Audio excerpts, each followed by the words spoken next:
for keeping you warm this winter. This is 107 The Point. Ooh, I like when you press that one.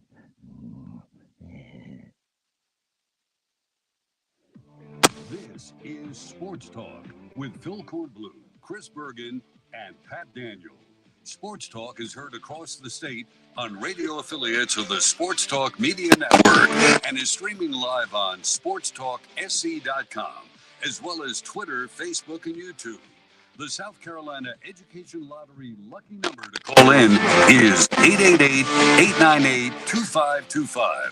That's 888-898-2525. Now, here are Phil, Chris, and Pat with tonight's edition of Sports Talk. All right. Well, I'm confused. I don't know about you. I am totally confused. I was in Gainesville, Florida, and saw the South Carolina football team that day. And I was at Williams-Brice Saturday night and saw the South Carolina football team that day. So I don't know what happened in the 7 days between the two. The Gamecock football team that was on the field at the University of Florida, did it actually return to Columbia and go out on the field at Williams-Brice this past Saturday night? Did they hire a bunch of imposters to go out there and play the Vols and score, practically every time they had the football and put 63 points on the board and looked like, I don't know, I'm trying to think, looked like Air Coryell out there at times? I mean, it was just crazy. So what does it mean for this week? This, of course, the week of weeks, the days of days, the nights of nights, the hours of hours, as we count down to the Palmetto Bowl, returning to Death Valley for the first time since 2018. Clemson seeking to become the first team in the series to win 8 straight, favored by 2 touchdowns. But what does it mean? I ask you, 888-898-2525. Were the Gamecocks just a one-time wonder Saturday night against Tennessee, or is that a new standard? Is that how they will play moving forward? I mean, think about it. They were well prepared with an excellent game plan. They executed it perfectly. Spencer Rattler put balls in windows that you just haven't seen all year. Receivers caught practically everything. They ran the ball effectively enough. The offensive line did not allow Tennessee to penetrate. Almost every player, I think, played their best. The defense did give up yardage. You're going to give up yardage to Tennessee and points, but they did come up with enough stops to give the offense a chance to go down and score again.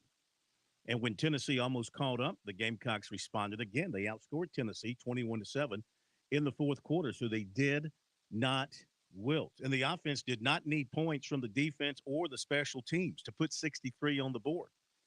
They kept their penalties down. It was Tennessee who got hit with penalties. No turnovers.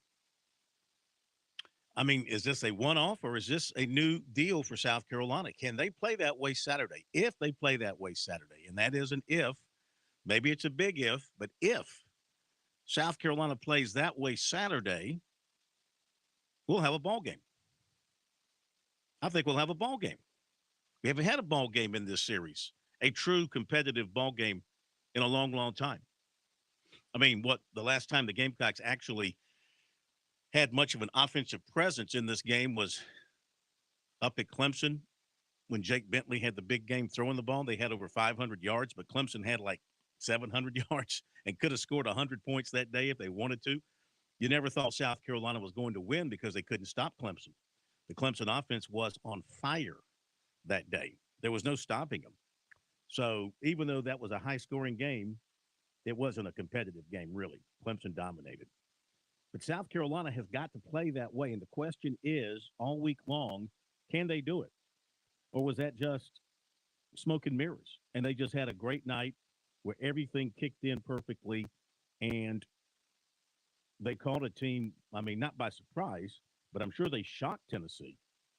I'm sure Tennessee didn't know what hit them. And they hurt the quarterback. Unfortunately, Hooker now done for the season, torn ACL. Of course, they didn't hit him. I believe he just I think he went down non-contact. I think if I remember right, I think his cleats caught, and he went down. I don't think he was hit. So, what a night in Columbia. And it could not have been more perfect for South Carolina.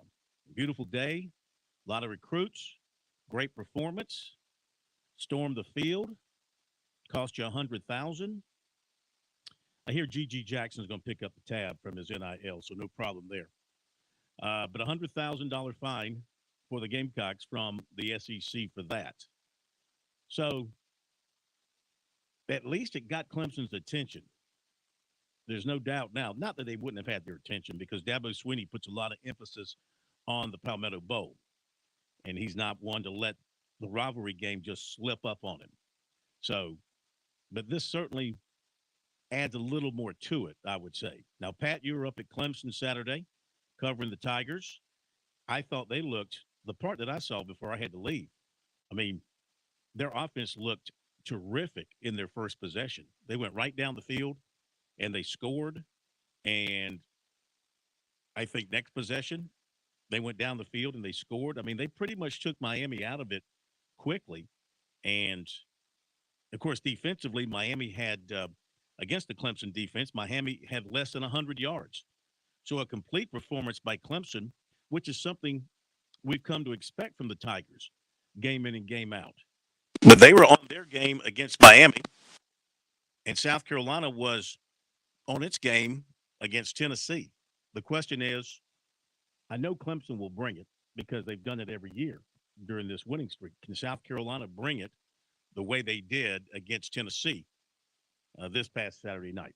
That is the big question of the week. So tonight, we'll take your phone calls. Zach Willis will join us. Phone number 888-898-2525, South Carolina Education Lottery Lucky number. Get more of your predictions. We had some predictions last week. Get more of your predictions tonight. And hear what you think is going to be the case in the ball game this coming Saturday. That'll be our focus throughout the week. Of course, it's a short week for everybody. No show on Thursday night, Thanksgiving. No sports talk. We will adjust our schedule. Tomorrow night, we'll have Will and the Thrill with us. And let's see, Wednesday night, we'll have Chalk Talk at regular time. And the Pastor of Pain will move to Wednesday night. And we should have Mike Morgan, per usual, on Wednesday night. So the major adjustment is on a Talking Tuesday, we'll have two of the big talkers with us in Will and the Thrill to get everything in this week. But for the most part, tonight, we're going to open it up and take your phone calls. 888-898-2525 is the number. Of course, over the weekend, the USC women, number one in the country, defeated Stanford out there. Boy, I've never seen a highly ranked team like Stanford is handle the last, minute or so of a ball game as poorly as they did. I mean, they just imploded in the final minutes of that game against South Carolina, but a great win for USC on the road, and they stay ranked number one in the polls this week as they get ready for another game out west against Cal Poly tomorrow. South Carolina men not so fortunate, 0-3 in the Charleston Classic, won by the College of Charleston. Kudos to the Cougars for winning their own tournament for the first time and beating some good teams, and they're playing some good basketball. Frank Martin came back to the state and got a trophy. How about that? UMass won the Myrtle Beach Invitational on Sunday. So Frank Martin said, remember me? I just won a championship. And he did it in Myrtle Beach. So good for him and good for UMass. And let's see, what else? Bergie is not with us tonight. He is on his way to Missouri with the Coastal Carolina basketball team. They lost a tough one up in Upstate on Friday. Now they're heading out to play Missouri, and Upstate will play the Gamecocks on Friday afternoon in Columbia. And Clemson, I think they're playing tonight, aren't they? Clemson has a game tonight against Loyola of Maryland, I believe it is, up at Little John Coliseum. You know, once we get past this weekend, we'll be able to focus more on the college basketball scene here in South Carolina. But we got to get through this big weekend, this big football game this weekend. By the way, the other thing too is, you know, Clemson moved up. Yeah, Clemson is playing Loyola of Maryland tonight at 7:00. Now, Clemson moving up in the AP ranking on Sunday. They're now up to 7th. They had fallen as far as 12th. Now they're up to 7. There's only one team with 2 losses ahead of them, and that's LSU. They moved past Alabama in the AP poll. Of course, that's irrelevant, but maybe, you kind of get a read on what the playoff committee ranking will look like when it comes out tomorrow night. But that's just something extra for Saturday because Clemson realizes that, and I'm sure this is something that they'll be talking about, they still have a chance, of course. If they keep on winning and they win impressively, they got a chance to impress the committee. Obviously, it's subjective. A huge win over the rival to cap off that regular season, and then you go and beat North Carolina badly in the ACC championship game. You know that either Ohio State, Michigan is going to lose on Saturday. How far will one of them drop? But that will open up a spot. And, Clemson certainly needed Baylor to beat TCU. It came right down to a kick at the end. Do they hold that against TCU or do they credit TCU for the way they went and won that game by running the field goal team on in the final seconds and kicking that field goal to win it? I mean, that was close. Ohio State had a little bit of a tussle with Maryland. Michigan had a little bit of a battle with Illinois. Do they lose points with the committee by the way they won those games, or do they get credit for how they won those games? I mean, all of that could have fallen Clemson's way on Saturday. It didn't, but it could have. So they need some help still, obviously. They'll get some from either Michigan State or Ohio, from either Michigan or Ohio State on Saturday, and then they'll need others. I mean, I don't think they're not going to get enough help from Georgia Tech to beat Georgia, and an undefeated Georgia in the SEC championship game, as long as they're not routed, they're still going to make the playoffs with one loss, even if they were to lose the SEC championship game. As long as it's not a blowout, embarrassing loss, which it wouldn't be, they're going to make the playoff for sure. So that's one spot that you know about. The other 3 are still to be determined with the games left to be played. I don't think there's anybody else that, I don't know. Ohio State or Michigan, whoever wins that game, if they were to lose in the Big Ten championship close, would they get the benefit of the doubt and get a spot in the playoff with one loss? I don't know. I don't know that the committee feels about them like they do for Georgia. Georgia seems to be the one that's, barring a loss to Georgia Tech, pretty much locked in. But Clemson will need some help. They'll need to take care of their business. Pat, you were up there Saturday. You saw the Tigers, and I thought they were impressive. I thought they came out with a sharp mind, a sharp attack, focus, ready to go, and took the fight right to Miami and took Miami right out of it. They did, but first I'm going to back up for a second. You left out one key team that Tiger fans are watching anxiously, and that is Southern Cal. Oh, yeah. And Southern Cal this weekend plays Notre Dame. So both of those teams, obviously, Clemson knows very well. USC from now watching Notre Dame from playing this year and losing to. But Notre Dame has moved up to number 13 in the AP. Obviously, UNC losing over the weekend to Georgia Tech hurt Clemson a little bit because now that's not as good of an opponent in the ACC championship. But if Notre Dame were to lose to Southern Cal, not only does that hurt the strength of schedule because Notre Dame moves back, but it also would then further implant USC as being ahead of Clemson with only one loss, their loss coming on the road to Utah, who's ranked right behind Notre Dame. So these things are all connected here. But if Notre Dame is able to help out Clemson and beat Southern Cal, that knocks out another team there that sits in front of the Tigers. Then you got to think they're pulling for Georgia to beat LSU. That knocks out 2 of them. Michigan, Ohio State. The path is starting to get a little clearer. And then with South Carolina beating Tennessee, that helps as well. But of course, now you have an extremely confident Gamecock squad going into Clemson. Yeah. Now I move forward. So yes, you hit the nail on the head earlier. And I kept mentioning this last week that it seems as though, and maybe this is simple for me to say, but a good start is very beneficial for a football team. Momentum is huge, and building confidence is huge in sports. DJ, in particular, I feel like has done well when he has seen the chains move on the opening drive of the game. He has especially in a 3rd and long type completion. And this week against Miami, he had 2 deep completions on that opening drive to extend the drive, move the chains. The Tigers scored 3 touchdowns on their first 4 possessions. And I got to tell you, that the defense was spectacular, but that Miami offense was just lifeless. Yeah. I mean, yes, Wes Goodwin has had his teams playing far more aggressive ever since that Notre Dame game. After the game, players on the defensive side were telling us in post-game interviews that the intensity at practice is way above where it was earlier in the season. Now, of course, that would make you question why wasn't it that way all season long, but at least they're correcting it better late than never. I hope this comes out correctly. I don't mean to be critical of Wes Goodwin, but he was a new coordinator. He had never been the one out there calling the plays, and I could see that making anybody nervous or maybe a little hesitant to be as aggressive with your play calling. But it seems like now he's taking a far more confident, aggressive approach in having his front seven really pin their ears back and go after the quarterback. They were living in Miami's backfield all day long. They had 5 sacks. They came really close to they could have had 8 or 9. They had a couple near misses on the outside, but the defense was swarming, had a lot of gang tackles as opposed to one-on-one open field tackles. And then the offense was clicking on all cylinders. Streeter, got to give him credit. He was very creative with the offense. DJ connected with 12 different players on the offensive side of the ball, and 8 of his 24 completions were to tight ends. This, I believe, feel confident saying that this was the most the tight ends have been involved all season. You had 3 different tight ends catching the ball, 2 different tight ends scoring touchdowns.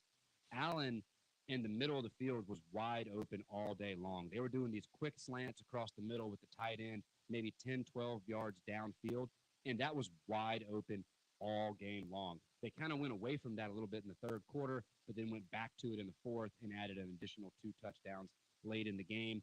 The defense added a safety in the third quarter. It was an all-around good performance. They came out confident, and I think the defense needed that, especially with this now high-octane, high-flying Gamecock offense coming into town. All right, very good. So it's a good day all the way around for everybody. Let's hit our opening break, and then we'll get to your phone calls. Number 888-898-2525. South Carolina Education Lottery lucky number here on Sports Talk since 2002. More than $6 billion in lottery proceeds have been used to support South Carolina educational programs. Learn more about the lottery's impact at sceducationlottery.com/education wins. Playing for fun is a win for education. We'll be back here at the Dave & Buster Studios in Columbia after this break on Sports Talk. We're with Major Billy Downer of DNR. Of course, hunting is very popular across the state of South Carolina. Major Downer, what things should our hunters be thinking about before they get out in the fields? It seems like every other show we're talking about hunting safety of some sort. Whether it's turkey season or deer season, hunters always need to be aware of their target. Make sure before you pull that trigger that you know what you're looking at. Whether it's a turkey during turkey season or a deer during deer season, you know your identifying features of your game. You know what's beyond that target in case you miss. Learn more about the great outdoors in South Carolina with Major Billy Downer on SC Wild here on the Sports Talk Media Network. Your home is where your memories live. It's where you laugh and where you love. We understand the importance of the valuables under your roof, tangible and intangible alike.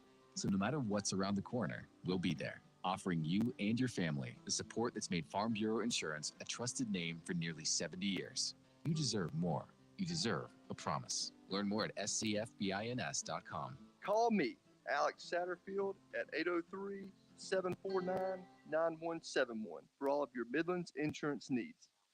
When your day calls for some winning, why not watch your favorite football team at Dave & Buster's? We've got massive HD TVs and hundreds of the hottest new games. Sip from our chef-crafted cocktail menu with exclusive drinks such as the Strawberry Watermelon Margarita or Dangerous Waters. Cheer on the team with Cantina Nachos or wings featuring one of our 12 wings flavors. When your day calls for some winning, it's time for Dave & Buster's, where you can watch the games and play the games. Locations in Greenville, Columbia, and Myrtle Beach.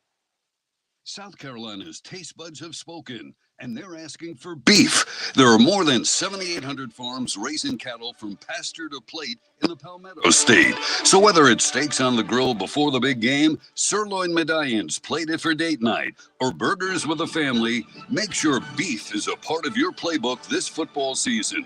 Smoked, grilled, and slow roasted. Find the best way to enjoy your beef at sccattle.org. Beef. It's what's for dinner in South Carolina. Funded by the South Carolina Beef Council, part of the Beef Checkoff Program.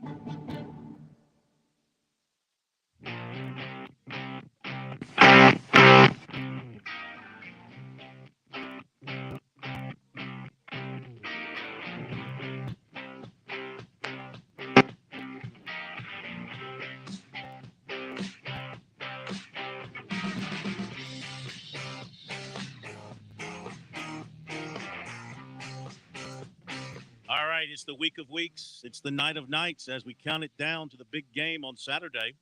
Reminder, on Friday night, we'll be at Dave & Buster's in Greenville, broadcasting Sports Talk. If you're up that way, come by and say, hey, love to see you. Love to put a name to a face. Love to shake a hand. So we invite you out to Dave & Buster's in Greenville. That's at 1025 Woodruff Road. It's right there in that big shopping plaza off Woodruff Road. You can't miss it. I was at Broadway at the Beach location on Thursday night, just hanging out, watching the football game and eating. And it's all their locations. Columbia over at Columbiana Circle, the Woodruff Road location, Broadway at the Beach, all fantastic locations. And we'll be in Greenville Friday night, getting up there early, hoping to beat the traffic. And come on by and say, hey, if you would. Love to see you up in Greenville. 888-898-2525. Quick question off our feed coming into us here tonight. And the question is from Tanner. Do you have any sources that tell you who called the play Saturday for Carolina? Thank you for the question. Yes, I do have a great source. His name is Shane Beamer. And he was asked that question last night because I cannot believe I want to call you a name, but I'm not going to call you a name. I'm not going to use an adjective. I just can't believe that there are people out there who claim to be Gamecock fans who, in the wake of a great victory, all they're concerned about is who called the plays, and contrived stories about Marcus Satterfield. Okay, I know there's angst about Marcus Satterfield out there. You can feel how you want to feel about him, okay? But according to Shane Bieber, unless he's lying to everybody, Marcus Satterfield designed the game plan and called every play on Saturday night. Beamer said he suggested one deep ball, one big pass play to him. Otherwise, he called every play. So, people who are making up stories about, well, I didn't see him sending in plays and watching it on television. I didn't see him looking at his play chart. I didn't see him engaging. I mean, come on. Seriously? You're coming off one of the greatest wins in the history of your program, and you got to worry about that? I mean, that's just mind-boggling to me. Phil, I've got a great 3-word response to that young man. Find some joy. Find some joy. Find some joy. Find some joy. All right. It was the greatest offensive performance that I've seen at Williams-Brice Stadium since 1975. That was the day they went 9 for 9 against Clemson, but one was called back by a penalty. So they scored on every possession against Clemson that day, and that was the game when Clemson said this will never happen again, and they went to work to fix their football program. The Gamecocks put 56 on them. To the phones we go, and 888-898-2525. Hank in Columbia, you're up first tonight here on Sports Talk. How are you? And we'll carry you over if you run out of time. Okay, Corn. First, I want to, glad you mentioned it, congratulate the women on that victory yesterday. It was a good one. And it's always like that when they play Stanford. When Stanford was the last team, the last ranked team they ever lost to, and they lost on that Boston layup. So it was one of those Stanford, South Carolina blocks. But looking at the game, it wasn't the thing that was so incredulous about the game the other night, Corn, was that it wasn't smoke and mirrors. We didn't get the special teams score that we normally get, or special teams play that flipped the field. We didn't get the out crazy interception. They just went straight up and played them and continued to match the offense, score for score, and the defense had more holes. They refused. Clemson didn't. I mean, Tennessee, other than the busted play from the Williams, and I accepted from him because remember when Emma Warrior got ejected, he was pressing the play. Nobody even knew who he was when he went out there. Mm-hmm. And he played pretty well other than that one busted play. But it was the incredulous thing about it, Corn, was how the offense just basically lined up and ran the offense. Yeah. I mean, it wasn't a bunch of easy flea flickers and all that other than the Joyner play. It's just how they lined up and they went right out, and they continued to use the same plays, and they just made plays. All right, hang on. You deserve more time because we ate up a bunch of it. If you want to hang on, we'll get to you. We'll continue with the other phone calls and more back after the break. On Point weather is made possible by our friends at Palmetto Citizens Federal Credit Union on 107 The Point. And here's tonight's forecast. Some clouds rolling in this evening. Our low dips down to 38 tomorrow. More clouds than sun with a high of 58 and a 20% chance of an afternoon shower for Wednesday. Warmer with 64 the high and some sunshine. While on Thanksgiving Thursday, look for mostly cloudy skies, a 20% chance of rain and a high of 65. Brian Leonard with your On Point local weather. Hey, it's the Cigar Militia. We want to thank the Midlands for a wonderful first year. Thank you for helping us grow. We had no idea we had so many good friends out there. One thing I love about the cigar culture is we all have our favorite brands, but we're also willing to try new ones too. Come in and get your old standby or have one of our knowledgeable staff members walk you through the humidor to your new favorite. We're at 1410 Colonial Life Boulevard in the same plaza as the Melting Pot Restaurant. With SRN News, I'm Keith Peters reporting a powerful earthquake killed at least 162 people and injured hundreds on Indonesia's main island on Monday. Terrified residents fled into the streets, some covered in blood and debris. Many of the dead were public school students who had finished their classes for the day and were taking extra lessons at Islamic schools when they collapsed. NASA's Orion capsule reached the moon Monday, whipping around the far side and buzzing the lunar surface on its way to a record-breaking orbit with test dummies sitting in for astronauts. It's the first time a capsule has visited the moon since NASA's Apollo program 50 years ago and represents a huge milestone in the $4.1 billion test flight that began last Wednesday. On Wall Street, the Dow down by 45 points, the Nasdaq dropped 121, the S&P lower by 15. More details at srnnews.com.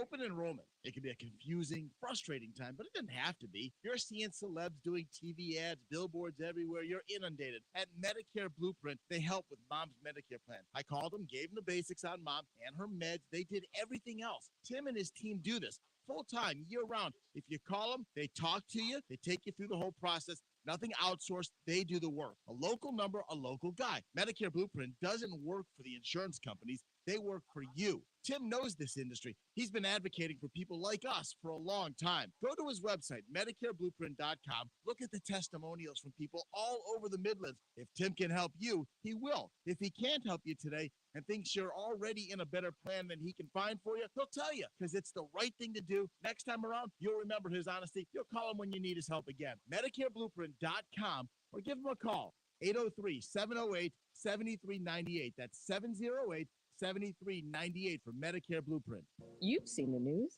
You've talked to your friends. You may have even looked around yourself. Home prices are nuts. Seems like no one is offering any kind of discount except Lexington Discount Homes. Discount is their middle name. Quality homes that fit your budget with the size, model, and floor plan that your family needs. You can still afford your dream home at Lexington Discount Homes. Augusta Highway near Ballpark Road, 803-951-1900 or LexingtonDiscountHomes.com. It's November. Time for us to get thankful. And nobody would be more thankful than a dog or cat you adopt from Columbia Animal Services. Time to add a fur baby to your family. Enjoy the turkey, the cooler tips, and the football, and give a puppy or a kitty cat a new home.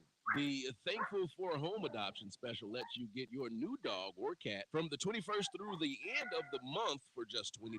Visit petfinder.com and make your selection. That's petfinder.com. And thanks. If you're looking for the best deals of the year in firearms, ammo, AR accessories, scopes, and gun safes, do not miss your chance at Shooter's Choice. It's that time of the year to bust open the Black Friday weekend deals. 3 full days with off-the-chart special pricing. Now, there's plenty of inventory to choose from, but with some limited quantities. Don't let someone else beat you to it. Shooter's Choice will kick off the Black Friday weekend sale Friday morning at 6 a.m. You can't afford to miss out on this event. The low pricing will shock you. Check out Shooter's Choice on Facebook for early release of sale pricing and items that are available. And if you don't feel like dealing with gas prices or traffic, just shop online at ShootersChoiceSC.com. Huge price reductions across the board, hundreds of items, no rain checks. Get out to Shooter's Choice, Sunset Boulevard in West Columbia, Friday morning at 6 a.m. or all weekend long. The 3-day sale prices will blow your mind. We'll see you at Shooter's Choice on Sunset Boulevard in West Columbia, Friday, 6 a.m. Make it your first choice. Your best choice. Make it Shooter's Choice.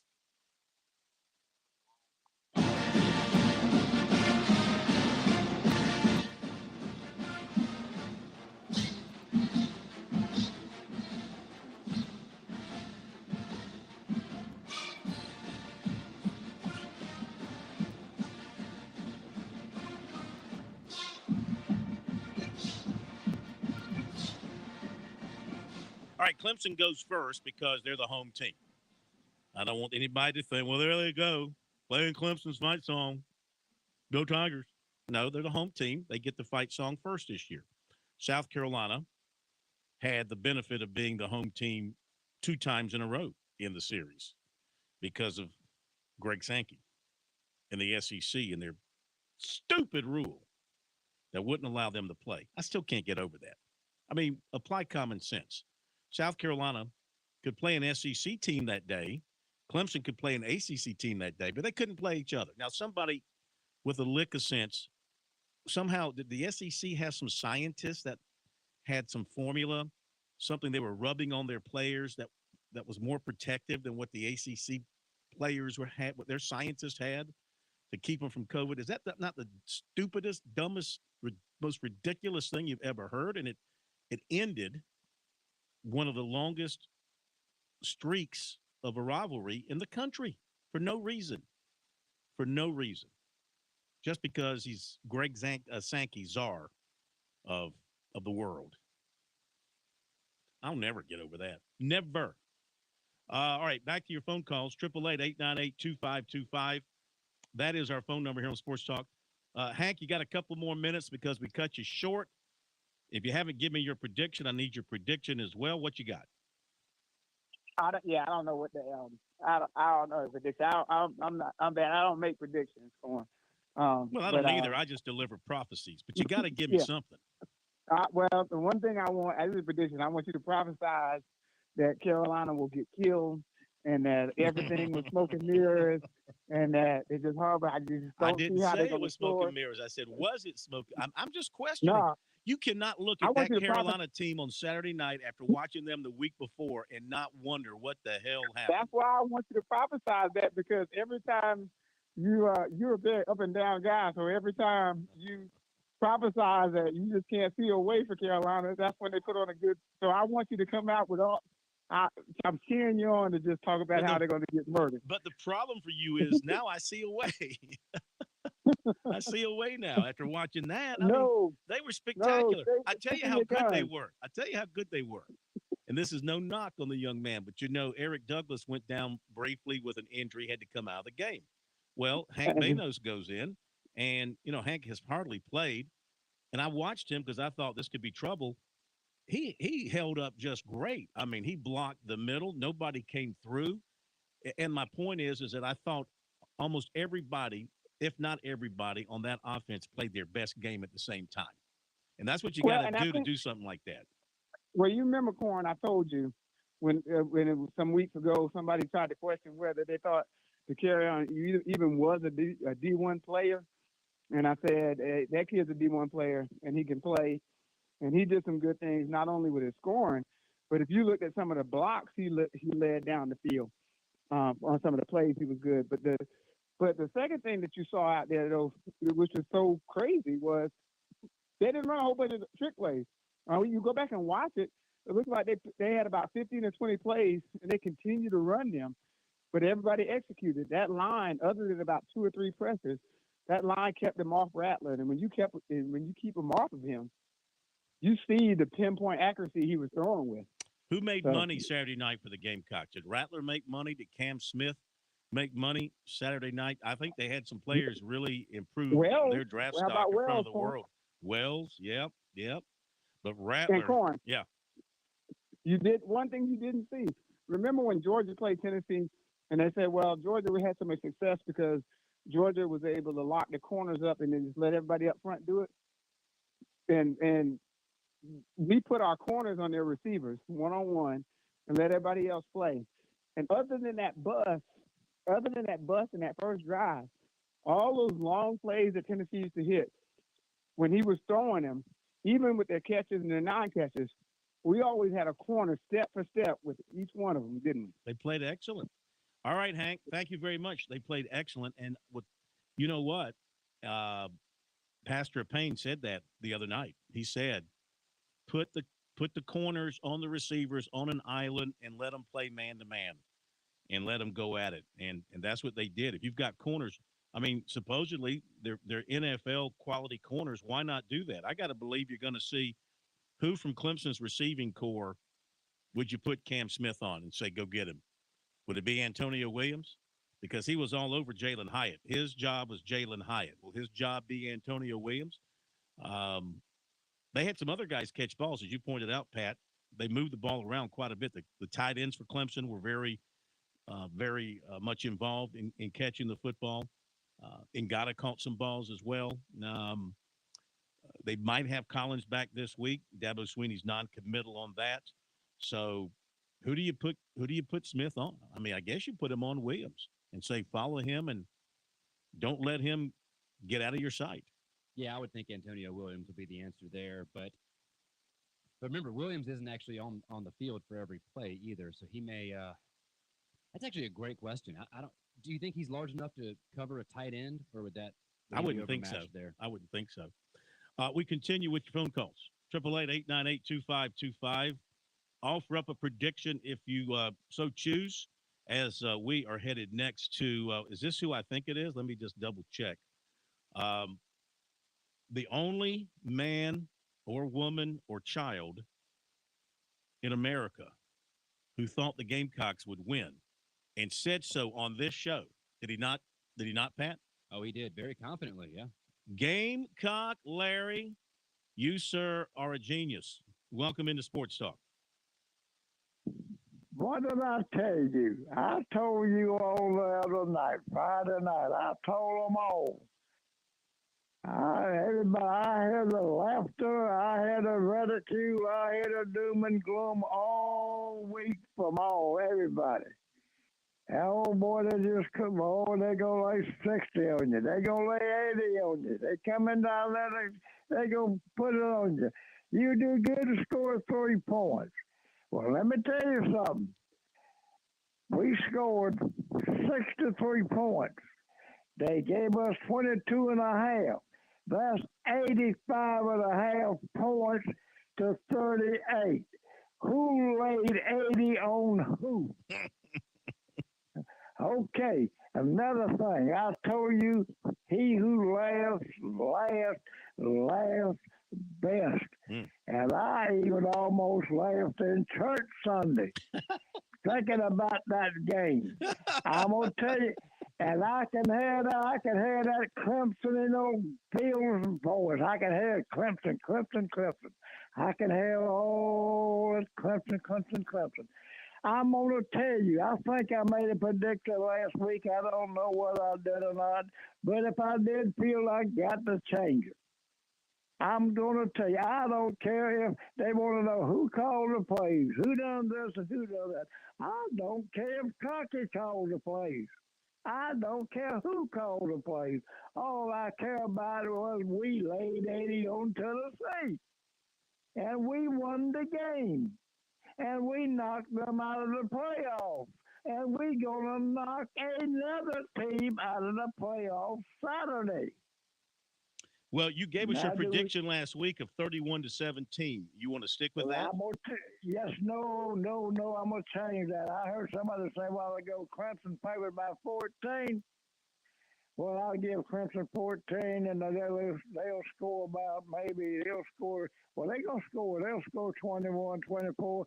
They'll score, that'd be 35, 30, 38. They'll score 38. But we gonna lay it on them, and we gonna put 70. No. We gonna pay 58 on the board. 58-48 Gamecocks. 58-48 Gamecocks. Okay. I don't care who's calling the plays. They can have the drunk on the corner down there come in and call the plays. If they can call the plays like they called the plays Saturday night, we may lay 70 on them. That's all I got to say, Phil. I'm nice talking to you. Yes, sir. Let me listen to your radio just a little bit while I want to see what you're going to say about me, okay? No, listen, I got complete and utter respect for you now. And whatever is in your Geritol, I wish you'd share with the rest of us, because I would say wise beyond your years, but you're 88, so I don't know how. Yeah, that'd be really, really, really, really wise. But you nailed it, my friend. You nailed it last week. Nobody else. I'm serious. 79,000 plus at Williams-Brice Stadium, which is over capacity now. You know, capacity 77,000. They announced 79 plus because there were some empty spots. But there wasn't a single soul who wasn't on the Gamecock sideline who thought they had a chance to win that ballgame. If they were going to be honest with you, not a single soul. And certainly nobody saw 63 points coming. So, complete shocker. Phil, question for you. I mentioned earlier that Clemson connected with 12 different players on offense, receivers. So did South Carolina. Just counted them as well. Yeah. Especially you include Spencer Rattler had one catch for that 15-yard pass from Carryon Joyner. So they also connected with 12. So Satterfield was spreading the ball, spreading the love around as well. Now, my question for you, though, is so we hear this more talked about in the NFL, but it's also in college with a quarterback and having to have a good internal clock. You have to be able to not only make quick decisions, get rid of the ball quickly, but you almost have to have a good clock, knowing how long until the defensive linemen are going to get to you. Mm-hmm. Now, I'm not saying that it was bad earlier in the season, but it sure looked like Spencer Rattler had that dialed up something nice this weekend. Did it seem better to you, like he had a better feel for that internal clock this game than maybe earlier in the year? Absolutely. And the one thing I still think he's got to do a better job of is being more decisive when he runs. He's still like one of the first scrambles he took off on, trying to get a first down, and he gave himself up about a yard short.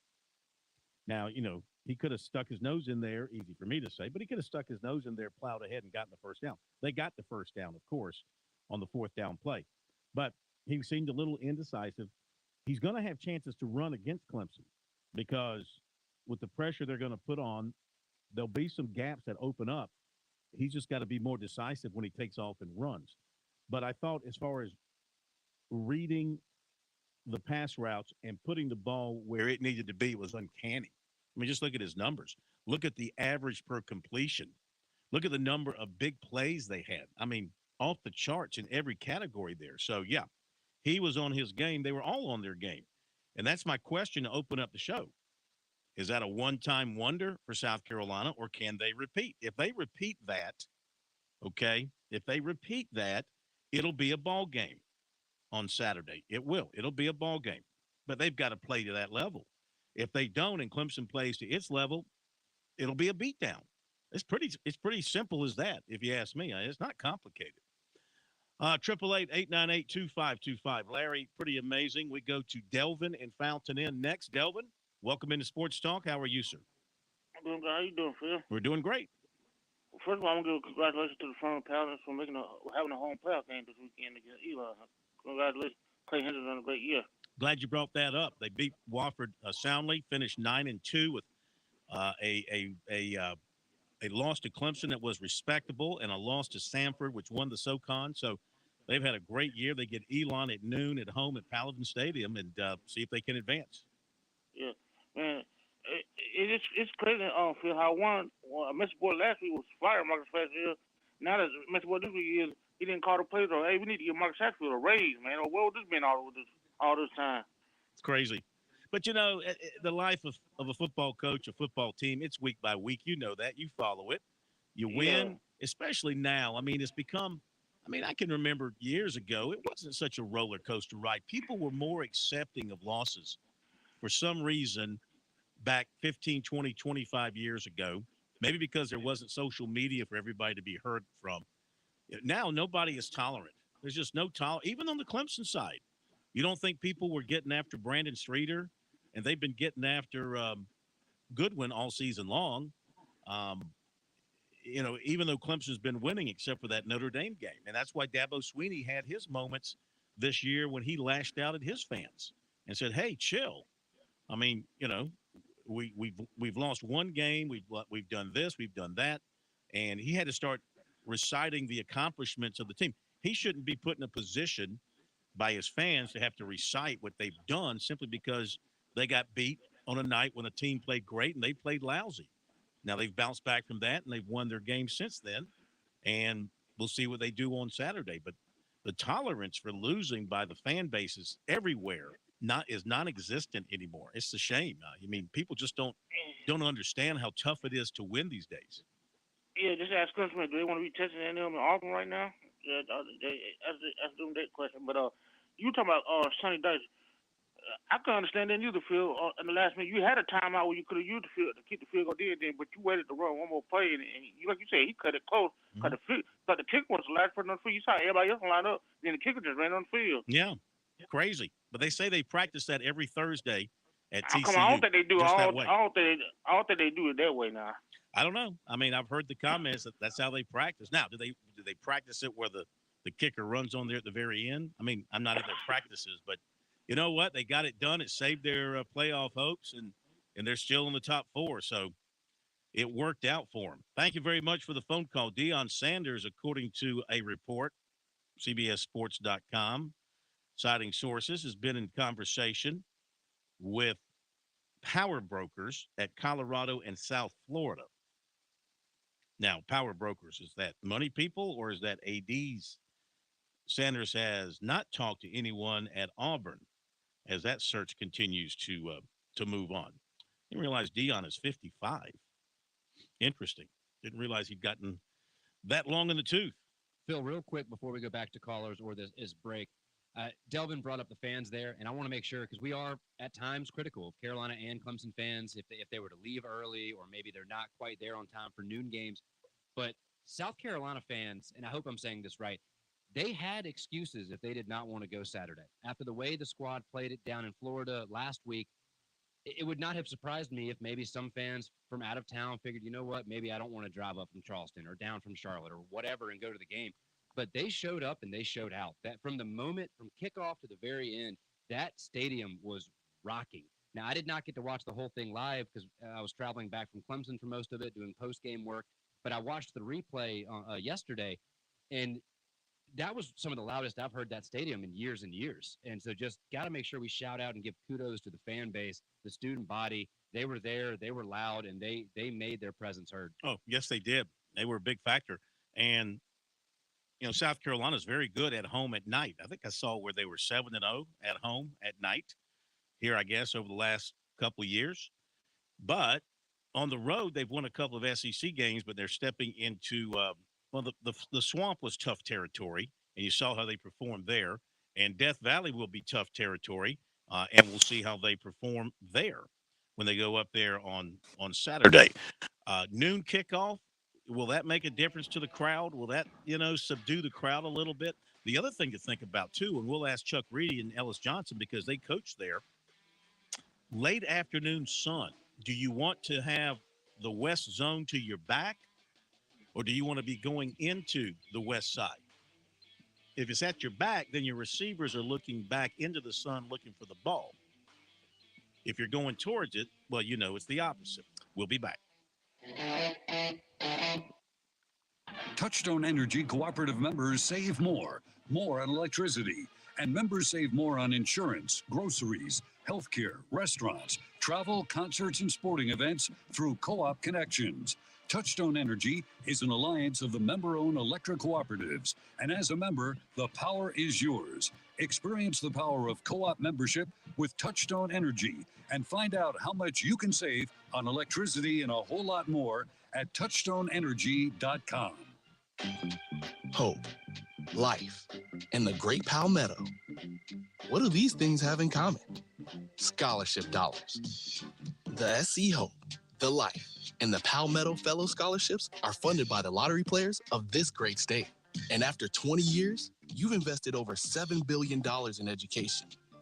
$7 billion. Impressive. The South Carolina Education Lottery. When you play, we all win. In Columbia, South Carolina, game days are our specialty. Whether you're watching the game from inside the stadium or from the big screen at your favorite local spot, the energy remains the same. Craft the perfect fall Saturday in a city where there is plenty of action on and off the field. From tubing and kayaking to Soda City to rooftop restaurants and plenty barbecue. We're ready when you are. Plan your weekend at ExperienceColumbiaSC.com.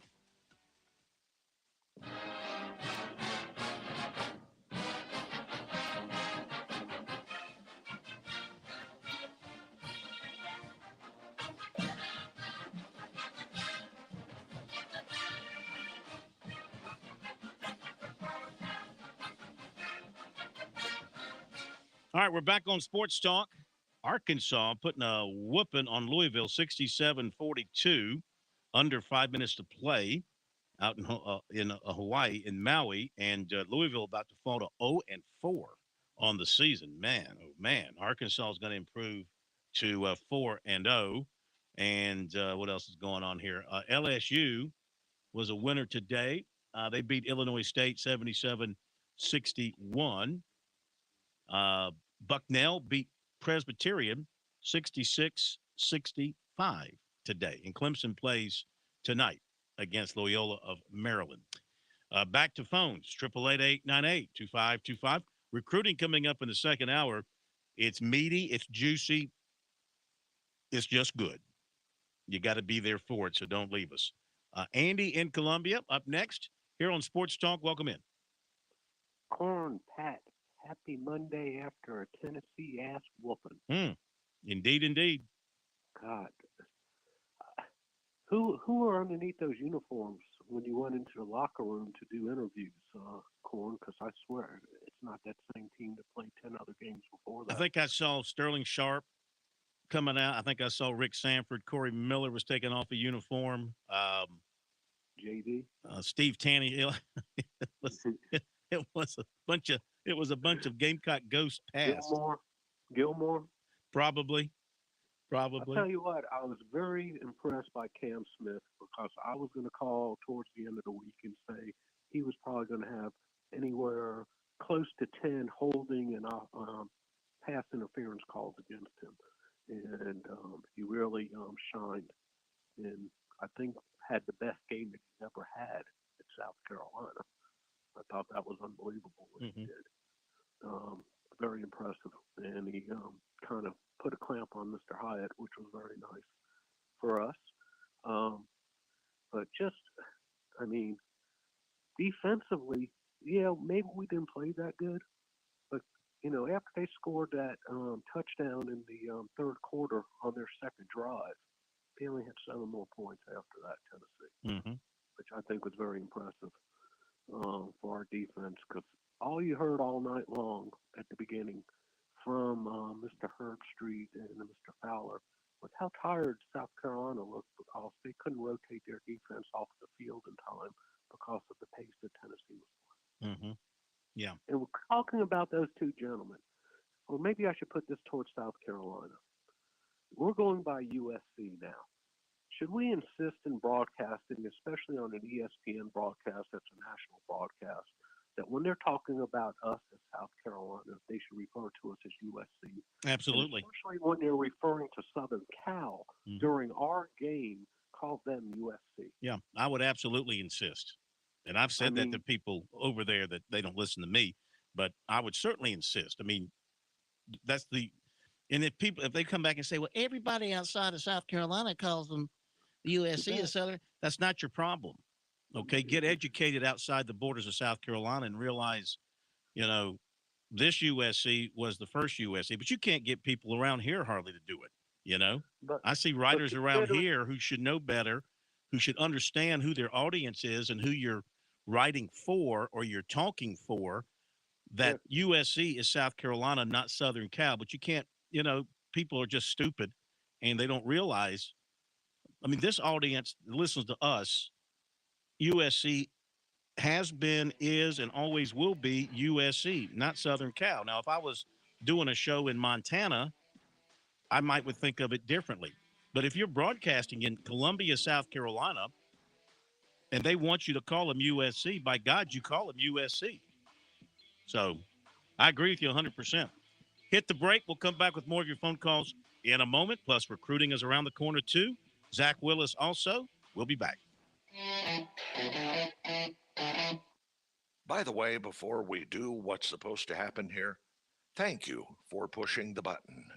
I thank you. Programming thanks you. America thanks you. WQXL Columbia, W264DF. From the Bart Fireside Studio, the solution for keeping you warm this winter. This is 107 The Point.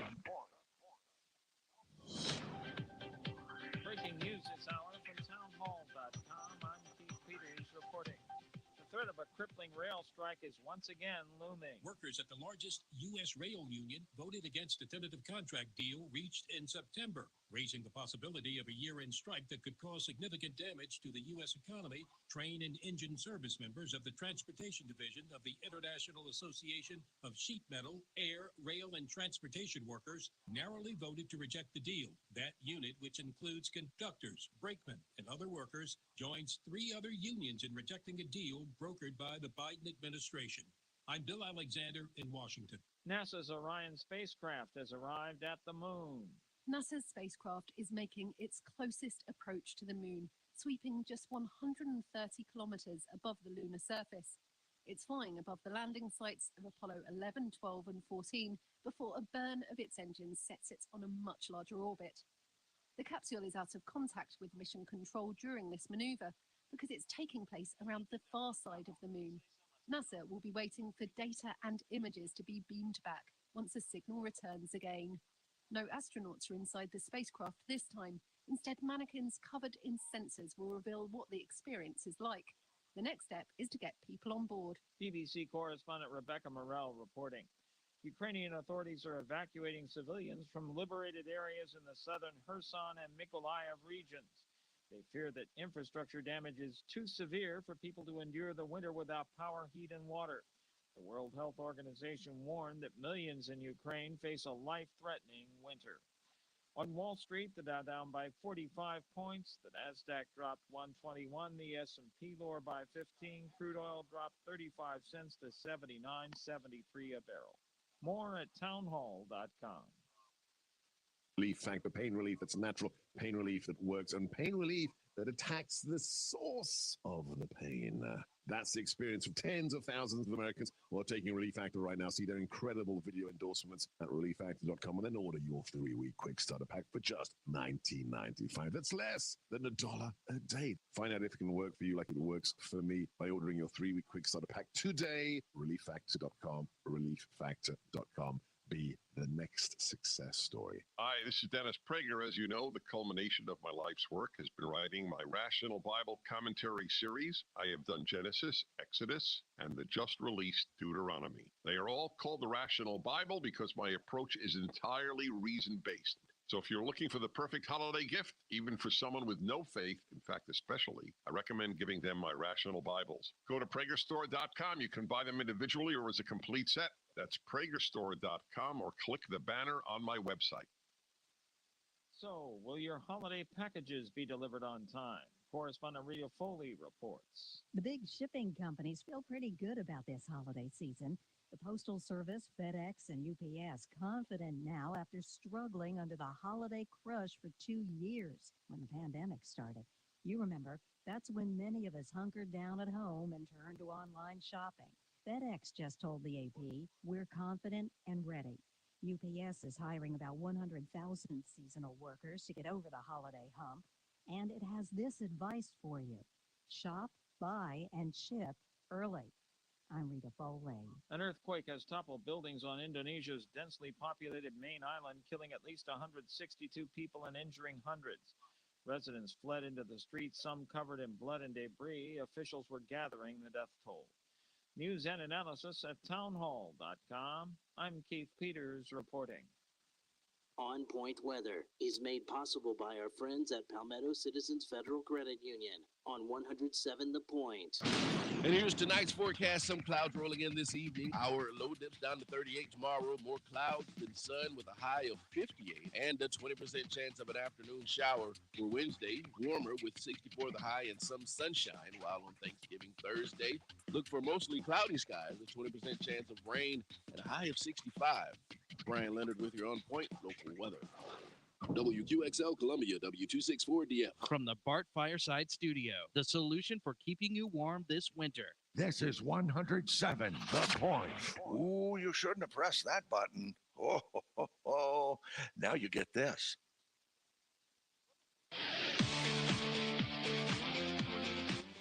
Welcome back to Sports Talk on the Sports Talk Media Network. You can reach the guys with the South Carolina Education Lottery lucky number, 888-898-2525. That's 888-898-2525. Now back to Phil, Chris, and Pat with the second hour of Sports Talk on the Sports Talk Media Network. Okay, we're back. It's the Monday after, the Monday before. It's the week of weeks, the night of nights. By the way, happy Thanksgiving. I know some of you will be bolting, heading out of the area, heading out of the state. Remember, we're on tomorrow night, Talking Tuesday. We're on Wednesday. We're on Friday. We'll be at Dave & Buster's up in Greenville on Friday as we come to you tonight, of course, from the Dave & Buster's studios right here in Columbia. Of course, we remind you about Dave and Buster's. Be sure to eat, drink, play, and catch the big games all season long. Dave and Buster's, Greenville, Columbia, Myrtle Beach. What a great, great place that is. Greenville, Columbia, Myrtle Beach. Check it out, Dave and Buster's. We'll be up in Greenville on Friday. Come see us. Love to say hello. And what I was going to say, though, if you happen to get out of range of one of our fabulous radio stations, we hope you get us over the air, over the radio, because that's what we're about, radio. And we hope you endorse our radio stations and you endorse their advertisers like you endorse our advertisers. But if you lose us, of course, you can get us on our streams on Twitter and Facebook and YouTube, and also our audio stream on our website, SportsTalkSC.com. I do want to mention this, if I may take a moment. I didn't count it up, but I think probably from Saturday night covering the football games through last night, we must have put 20 stories on SportsTalkSC.com. Everything from the Gamecocks, Tigers, to the press conferences, to the conference calls, to the recruiting, to the Furman stories, to the basketball stories. I want to remind you of that, and I want to ask you to go to our website, look at our stories, and also go to our digital ads, click on the digital ads, and be in touch with our advertisers because we're free. We're a free website. And the only way we stay free, of course, is through advertising. You don't have to pay $5.99 a month. We don't offer $1 a month specials, and nothing is secretly popping up on your credit card every month. We're a free operation. We want to stay free. And to stay free, of course, we need you, our listeners, readers, to endorse our advertisers. And hopefully you do that. Maybe you go and shop. Maybe it's a government agency and you appreciate what they do. You reach out to them. But click on those digital ads. That way they know that you are endorsing them. You are reading the stories. You are seeing their advertisements. Just like David Shelton's One Team, One Cause digital ad. Click on that and get information about what David is doing to help the people of South Carolina. So we appreciate that. I just want to remind you, we're free. That's what a free media is. We're supported by our advertisers. We need you. We hope that you will support our advertisers who support us. That's what makes our world go round. And you can't beat free, people. You can't beat it. So, but you know, what's free is not always free. We depend on people to support us. We depend on you to support them. That's kind of how it works. So please do so. Okay, I had a couple of notes I wanted to pass along, too, before we get back to phone calls. We've got recruiting coming up as well. 888-898-2525 is the number. And we got some replacements on the rosters for the Touchstone Energy Bowl. Cameron Austin of Conway, replaced by Malik Horton of Hanahan. Will Jennison of South Aiken by Elijah Radin of Gray Collegiate. Vay Morton of Greenwood by Bryson James of Clinton. Apollos Cook of Airport by Taylor Washington of North Augusta. A lot of honors for South Carolina today. Shane Beamer named the Bobby Dodd Coach of the Week coming off that win. Shane Rattler, the SEC's co-offensive player of the week. Left tackle Jalen Nichols as the co-offensive lineman of the week. Kai Kroger, one of 10 semifinalists for the Ray Guy Award for punting. South Carolina, as a team, was named the Cheez-It Bowl National Team of the Week. And USC Assistant Head Coach Special Teams Coordinator Pete Limbo, a semifinalist for the Bowden Award. Now, Clemson's Will Putnam was named the ACC Offensive that should be Offensive Lineman of the Week. I put offensive player in my tweet. Should be offensive lineman of the week. Way to go, Corn. That's a mistake. Furman, a consensus number 11 selection in a pair of Monday FCS top 25 polls. Winners of 6 straight, 63-28 over Wofford. Oh, Furman scored 63. The Gamecocks scored 63. Furman is ranked 11th in both the Stats Perform and the AFCA FCS polls and will host Elon Saturday at noon. And what else? What else? Oh, golly, got so busy. Brent Thompson not returning to the Citadel. His contract expired. The Citadel is not going to renew his contract. And they did finish with a win at VMI on Saturday, so at least they go off with a W. After winning the SoCon in his first year, he finishes with 3 without a winning record, 36-44 overall, 27-31 in the SoCon. Really, they were hurt by COVID. Remember, they played both a fall and spring schedule that COVID year. You might remember him being on the show with us and saying they were like on a football field 200 and something days, something crazy. And that kind of took the life out of them, to be honest with you. You know, was that fair to put them through that? And the result, I don't think they ever really recovered. You know, plus a program like the Citadel having to deal with transfers and players moving up to bigger programs and stuff like that. Plus, you know, what takes a special person, special player to go to the Citadel. Citadel has retained the services of College Sports Solutions to conduct a national search for their next football coach. But one of the names that pop up already is Maurice Drayton, former Citadel standout, who is coaching and is considered a prime candidate for that job, at least in speculation right now, considered a candidate for that job. But Brent Thompson, just want to say with us, always willing to come on Sports Talk, always forthcoming, always straightforward with us. Appreciated him very much. He was a heck of an assistant coach under Mike Houston. I mean, that's what turned the Citadel back around when that group came in from Lenore-Rhine, and just couldn't sustain it. We wish him well, wish him the best. I'm sure he'll be coaching somewhere else in the foreseeable future. And our poll question of the week is this. Poll question of the week. Clemson is a 14-point favorite in the Palmetto Bowl, considering how the Gamecocks played in beating Tennessee. What now? Now, like this week, what now is your opinion on what will happen Saturday in Death Valley? Your 3 options are Great 8, Clemson romps. Finally, a close game. Or found some joy, USC wins. 38.9% say Clemson romps. 33.6% say close game. 27.5% say USC wins. I'll give you my pick later in the week. I'm still trying to definitely. I have something in mind, but I'm still mulling it over. I have to think on it and drink on it a little bit more before I come forward. Have you already got a pick in mind, Pat? No, and sorry, I was actually going to back up a second, ask your thoughts on the Citadel head coaching position. Now, he's from Tallahassee.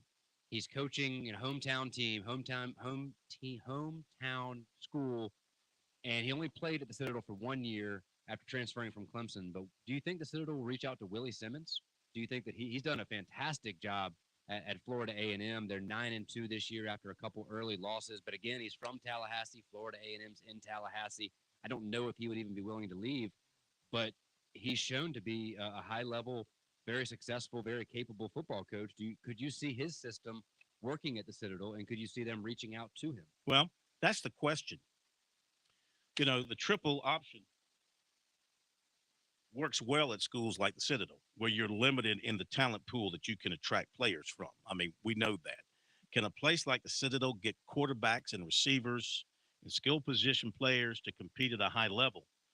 It's tough for them. You know, Army, Navy, they still stick with the option offense. I'm not sure that you should change it all up, you know, and try something different.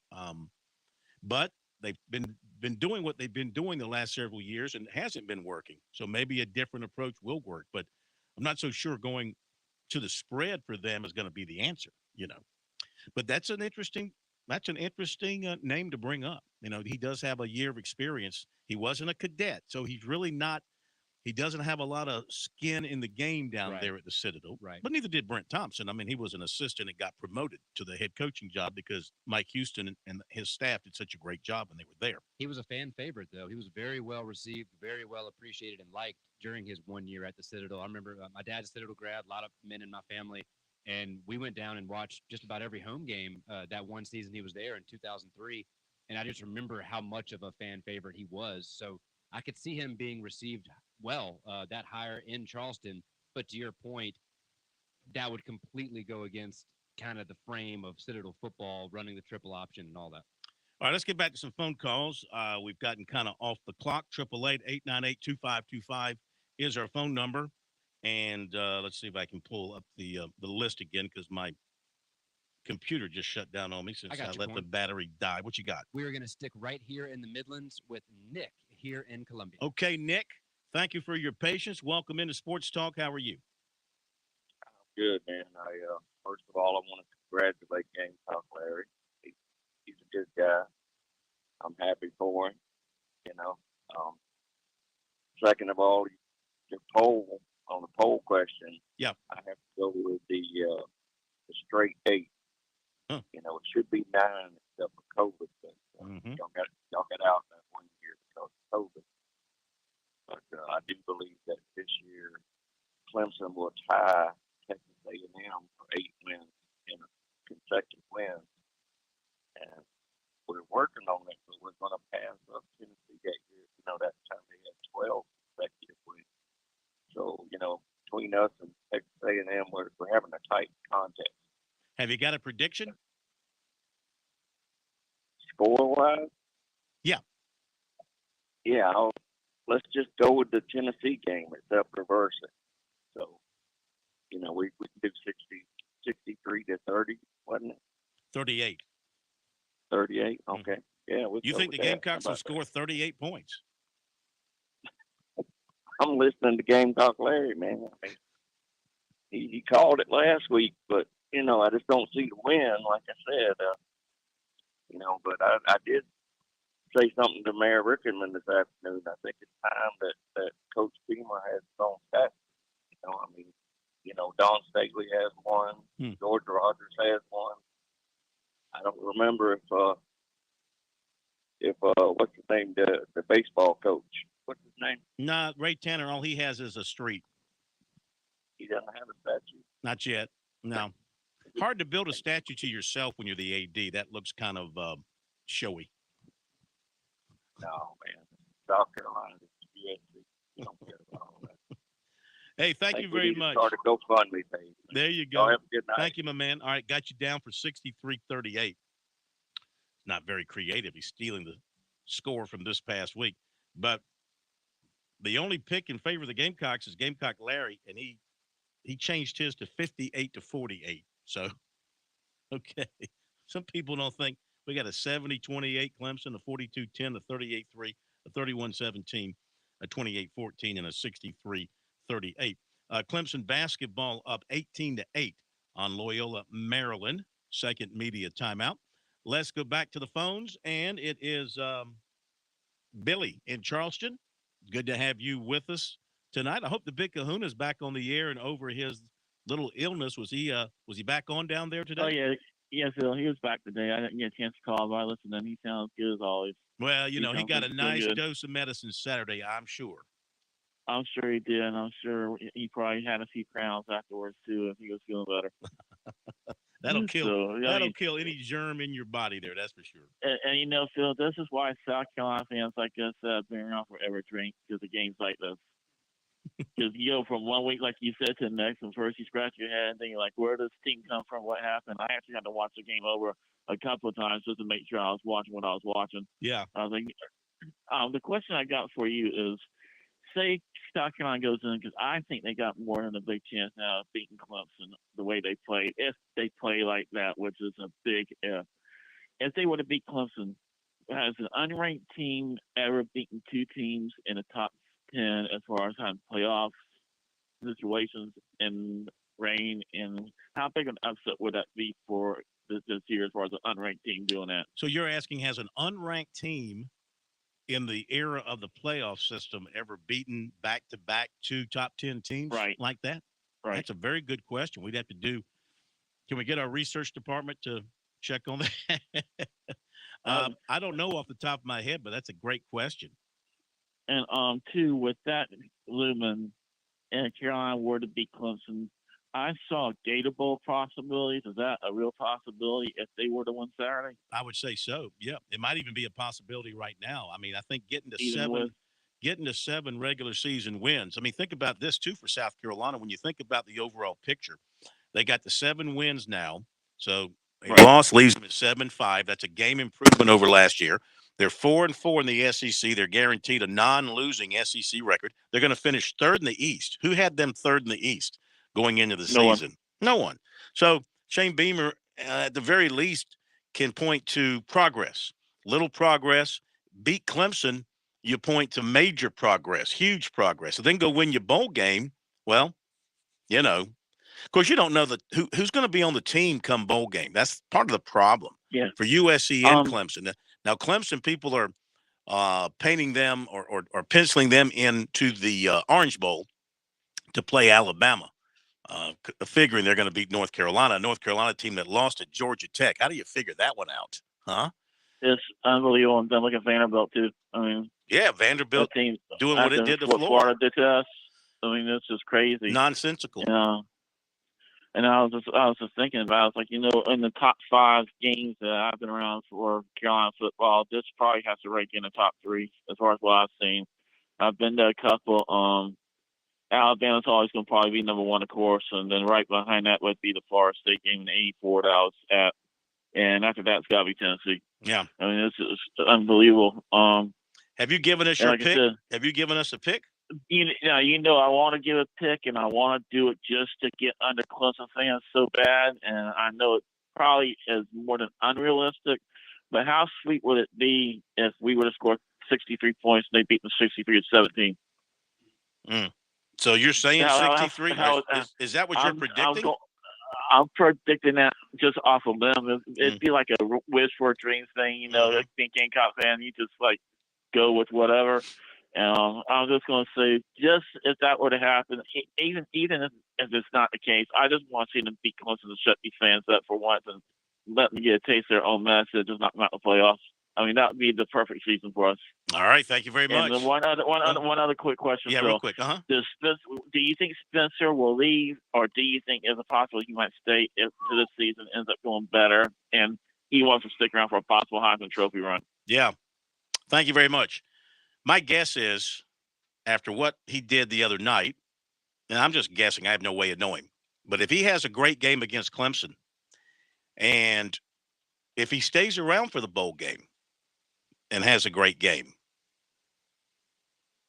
who's in his ears? What are they telling him? What are the pros telling him?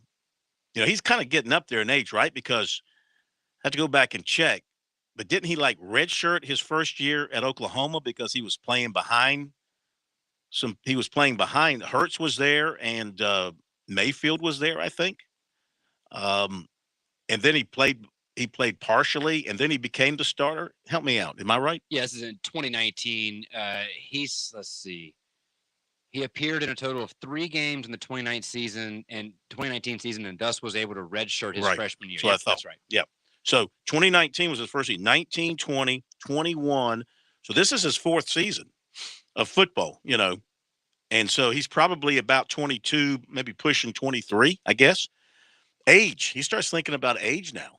Do you want to spend another year in college and, like you said, make a run at some sort of major individual honors and all that? Or do you need to get your pro career going if people are telling you you got a chance to make it in the pros? He's 22. He was born September 28th, 2000. So he just recently turned 22. So he'll be 23 next football season. That's right. Yeah. That's what I'm talking about. He'll be 23 next year. So I don't know. My guess is his plan was to come here to be a 1-year guy. And my guess is after what he did the other night, he's probably feeling that right now. Like, hey, I can do this. I proved it. Now, prove it against Clemson. And I'm not sure he'll stick for a bowl game because they like to go ahead and get started with their pro preparation. But he might be somewhat loyal to Shane Beamer in South Carolina and might want to stick around. So we'll see. All right, thank you for the phone call. At least for the bowl game I'm talking about. I kind of got my doubts about next year right now.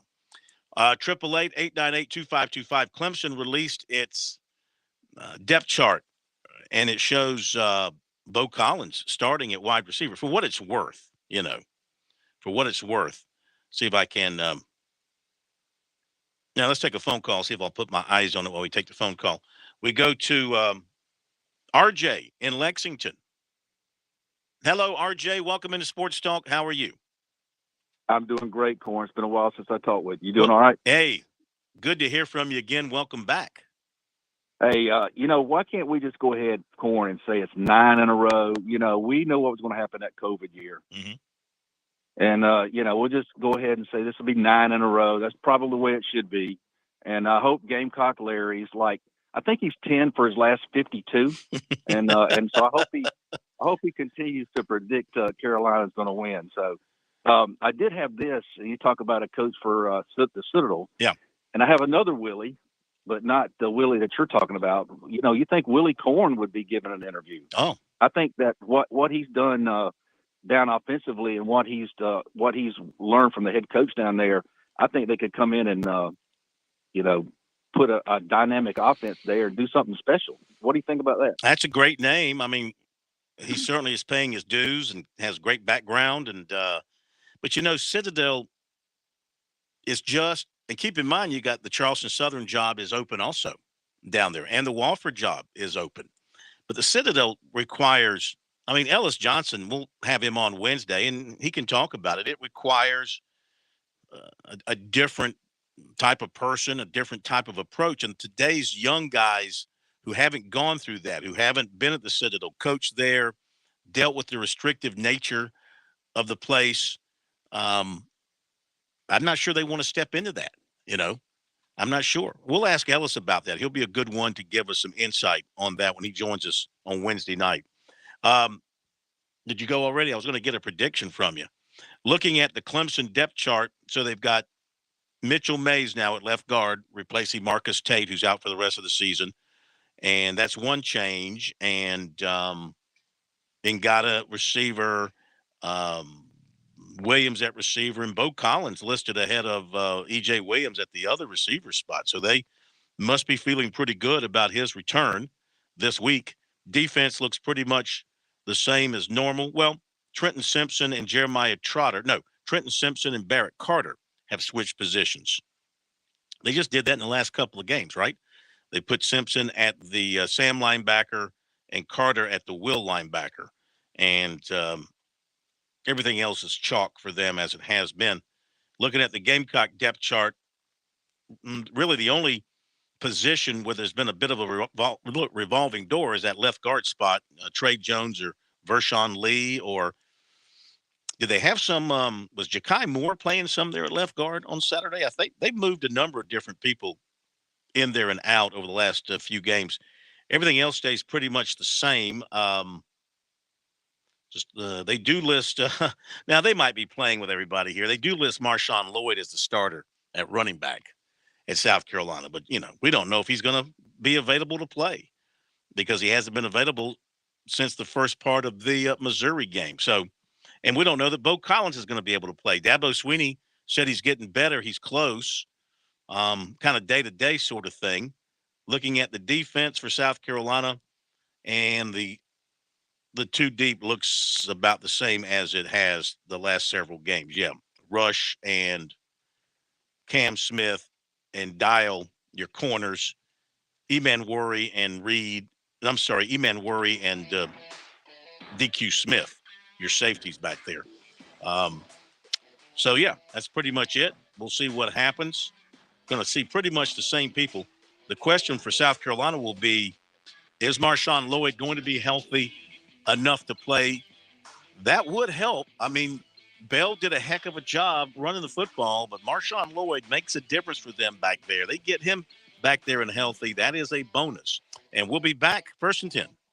Weather is made possible by our friends at Palmetto Citizens Federal Credit Union on 107 The Point. And here's tonight's forecast. Some clouds rolling in this evening. Our low dips down to 38 tomorrow. More clouds than sun with a high of 58 and a 20% chance of an afternoon shower for Wednesday. Warmer with 64 the high and some sunshine. While on Thanksgiving Thursday, look for mostly cloudy skies with 20% chance of rain and a high of 65.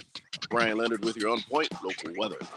Attention listeners, con artists have many tricks for stealing your money, but the AARP Fraud Watch Network is here to help you protect yourself and your family. We give you the tools you need to spot and avoid scams. So listen for the AARP Fraud Watch Network alerts. Use our scam tracking map to see the latest scams and sign up for prevention tips and alerts from law enforcement. To learn how to outsmart con artists before they strike, visit aarp.org/fraudwatchnetwork.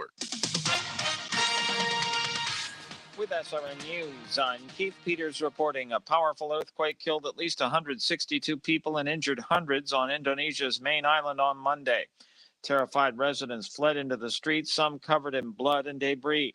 Many of the dead were public school students who had finished their classes for the day and were taking extra lessons at Islamic schools when they collapsed, West Java Governor Ridwan Kamil said, as he announced the latest death toll in the remote rural area.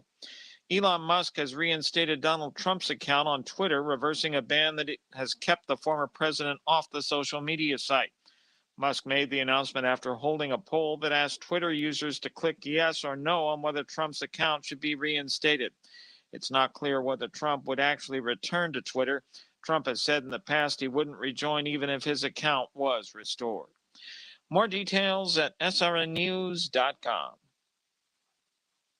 Hi, are you looking for free checking and free savings? Dave Ramsey here, telling you to go see my friends at Palmetto Citizens Federal Credit Union. They're not a mega bank that's so big they lose the ability to treat you like a human being. At Palmetto Citizens, you're not just a number, you're a member. Join today at any of their 14 locations or at palmettocitizens.org. Federally insured by the NCUA. Join us weekday mornings at 7:31 a.m. for Straight to the Point with Pastor Steve Williamson. That's Straight to the Point, weekday mornings, 7:31 a.m.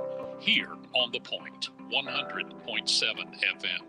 It's the most wonderful time of the year for Shooter's Choice. Don't deal with the big box stores. Without a doubt, you will witness the biggest Black Friday event in town at Shooter's Choice on Sunset Boulevard in West Columbia. The doors open on Friday morning at 6 a.m., and the sale continues all weekend. Yep, that's right. 3 full days to pick your deals out at Shooter's Choice. You name it, it's most likely there and on sale. From firearms and accessories, ammo, AR parts, scopes, gun safes, and all at incredibly low prices. Want a preview of the sale prices? Check the whole Black Friday catalog at Shooter's Choice on Facebook. And hey, if you can't make it to the store, many of those deals still available online at shooterschoicesc.com. You do not want to miss this Shooter's Choice spectacular event.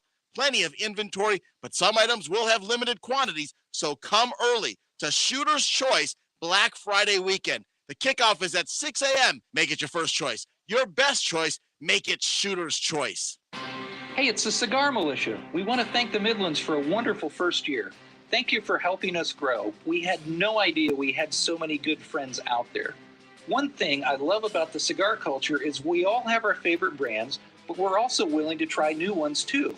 Come in and get your old standby or have one of our knowledgeable staff members walk you through the humidor to your new favorite. We're at 1410 Colonial Life Boulevard in the same plaza as the Melting Pot Restaurant. Hi, this is Chris Neely from the South Carolina Public Charter School District. Join me Monday afternoons at 5:30 as I team up with Kev for Kids First. We'll tackle the issues facing our schools, pointing out the positives with our students and teachers. Kids First, Mondays at 5:30 on The Point. Everyone seems to be hiring these days, but are they good jobs where there's potential for growth? What about on-the-job training and competitive wages, including health insurance and a 401k plan? Professional Printers is looking for their next star. They're a local printer with 2 locations, 130 employees, and a national clientele. If you've got a good attitude, want to learn some great skills, and work in a positive environment, reach out on proprinters.com or apply in person at 301B Greystone Boulevard.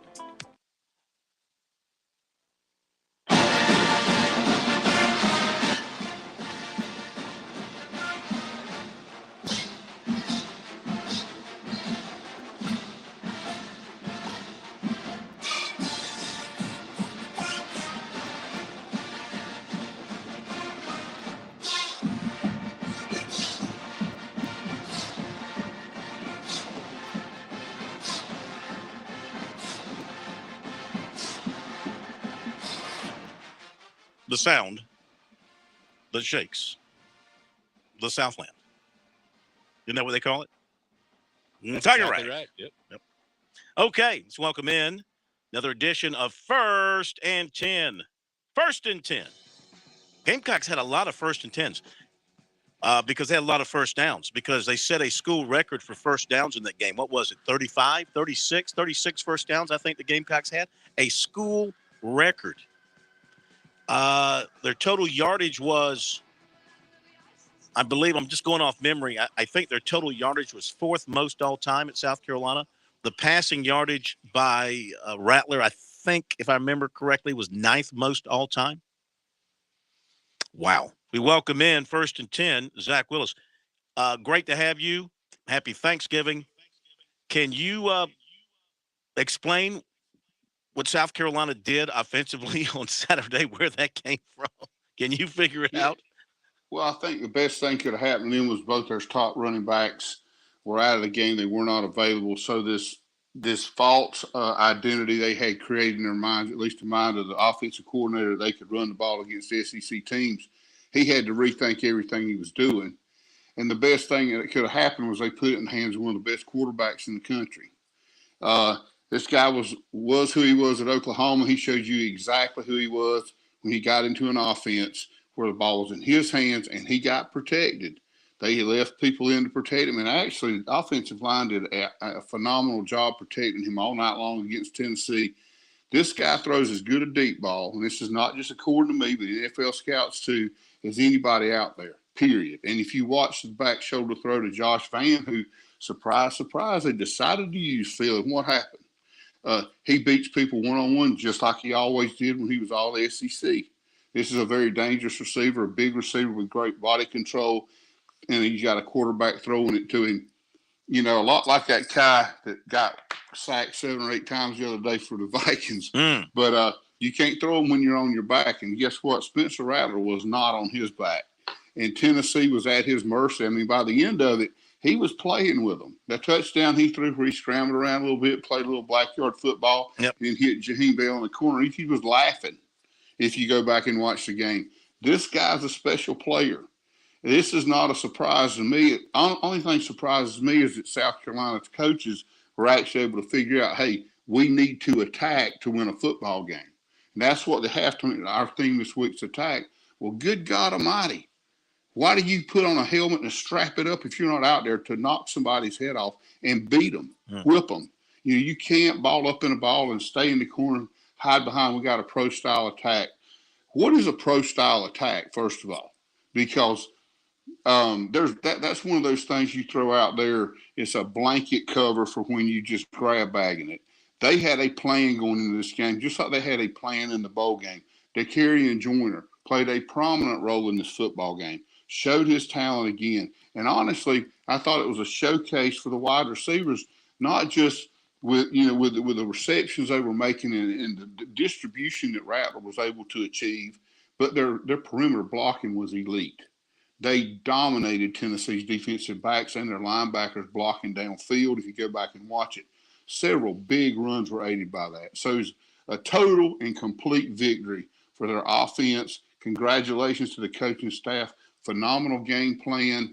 I've been waiting to see this great West Coast offense, down the field throws. Great job by everybody. West Coast offense. Wow. Haven't heard that with them, but I think you're exactly right. So my question when I opened the show was this a one-off, or is this a new standard for South Carolina's offense? Can they repeat it? Of course they can compete it. They can duplicate it. I mean, I don't know how else to think than to think about like a winner. And I'm not trying to be arrogant or anything like that.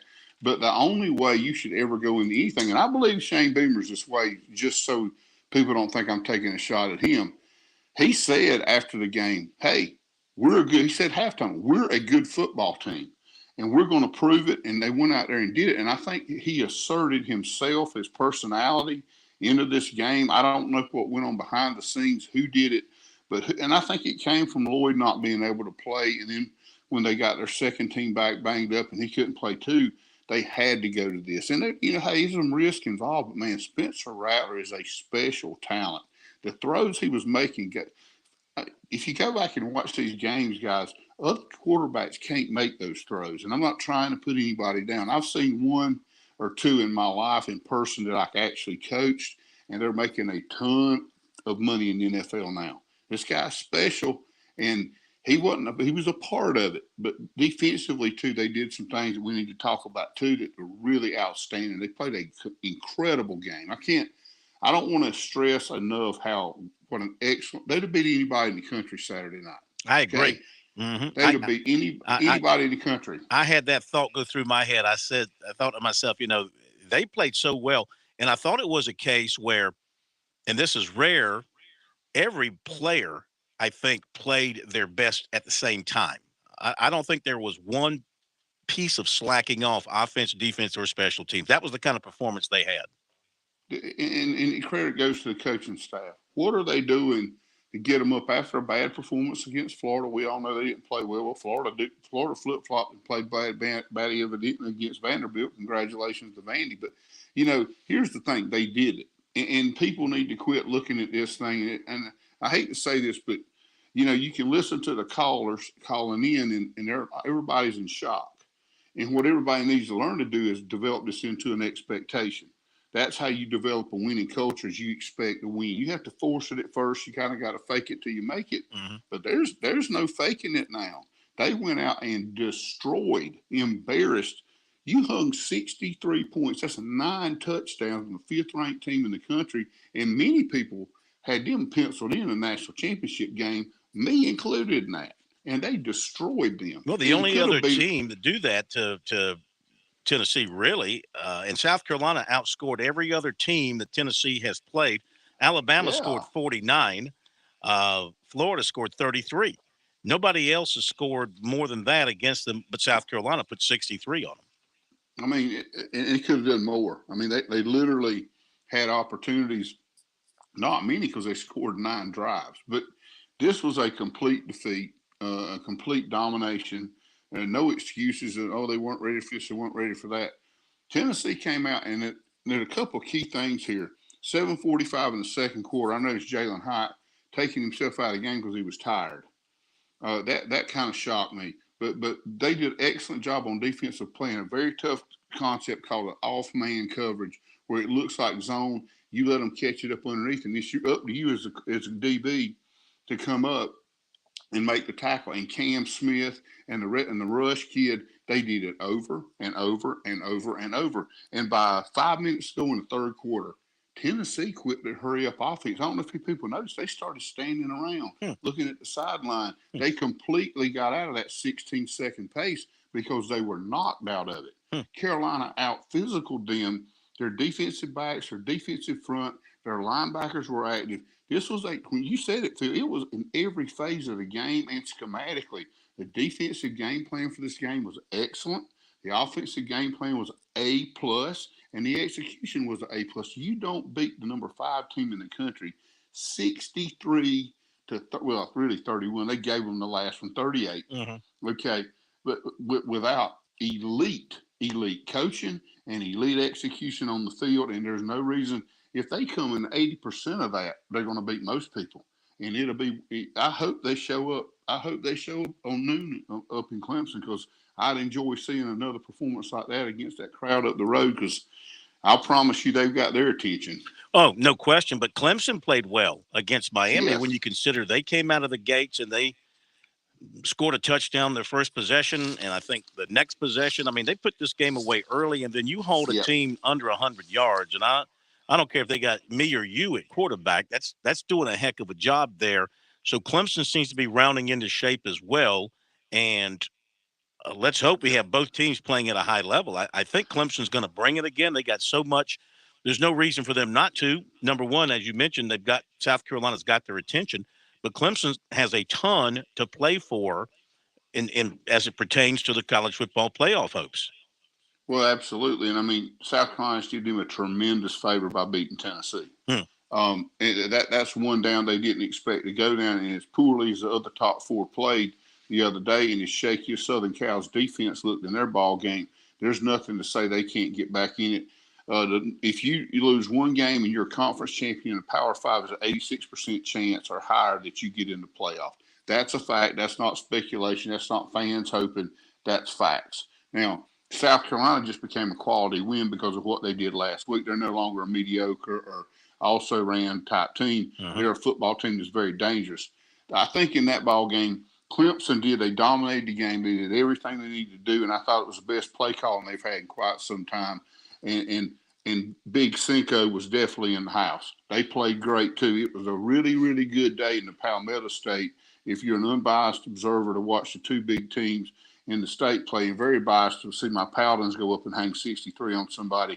Even in our best days, we didn't do that. So congratulations to them too. It's a great day for South Carolina football. I mean, the state of South Carolina. Yeah. Well, look, Clemson had 27 first downs, 207 yards rushing, 240 passing, and 447 total yards. They allowed 98.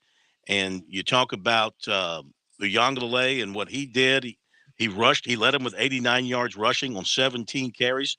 He threw for 227 and 2 touchdowns. He did have the 1 interception. But I think the significant thing that's happened here since the Notre Dame loss offensively is they've made him a runner, really maybe made him a runner first. They put the idea in his mind to keep it and go get it with your legs, and that'll help set up the passing game for you. I think you're dead on the money, Phil. That was one thing, in the Notre Dame loss, they gave up so many yards, 2 or 3 first downs, 60-some yards. I think I calculated him not pulling the ball, not reading the give there, and pulling it. He does not miss since that time. And Louisville had another big win against NC State up here this past weekend. So, again, it shows you how good Clemson's playing. And I think in this, I know you're going to get to what do you think about that ball game. It's going to come down to him. If he plays like he did against Notre Dame, Carolina can very easily win this football game. He's going to have a really good game for them to control the game the way they want to. And even then, if Rattler gets hot and he just gets the protection he needs, which is a big if now, because let me say this, there's a big doggone difference between Tennessee's defense and Clemson's defense. Team speed, size, the whole 9 yards. They're not going to lay back. They're going to come after you, and they're going to come after you hard. And as one of my buddies said, it's a huge Carolina fan and booster down there to me. We always, since Dabo's been there, they never take us lightly. And, I'd just like to see a good game. I really would. But both teams this week, if anything sticks out at all, it's how good they both played. It's just phenomenal. And both fan bases ought to be tickled pink with the way their teams are playing right now. So the thing that you're pointing to both ways for Clemson, you see the key, and it's simple to put it on the quarterback, but it's probably true. How well Uiagalelei plays, how effective he is running, how smart he is throwing, how well he protects the football. And for South Carolina, if Rattler is hot, if they are able to protect him, if the receivers are able to get some separation and make the catches, that's going to be the key for South Carolina. I think so. I mean, if you look at it, South Carolina, they weren't really getting a ton of separation. They don't have the most, other than Josh Vann, as far as all-out speed. He beat some kids deep, and then he's able to. Then he got the fade stop on the other touchdown he scored, and he's a great blocker. But after that, you got a lot of guys who are really just hard-hitting, hard-nosed, tough possession-type receivers that can break it if you miss a tackle or two. Clemson, of course, got the home run hitters. They've got the talent edge, no doubt. And that's why you got to say Carolina has to be there in the fourth quarter. Clemson plays a perfect game. It's going to be very hard for South Carolina to win.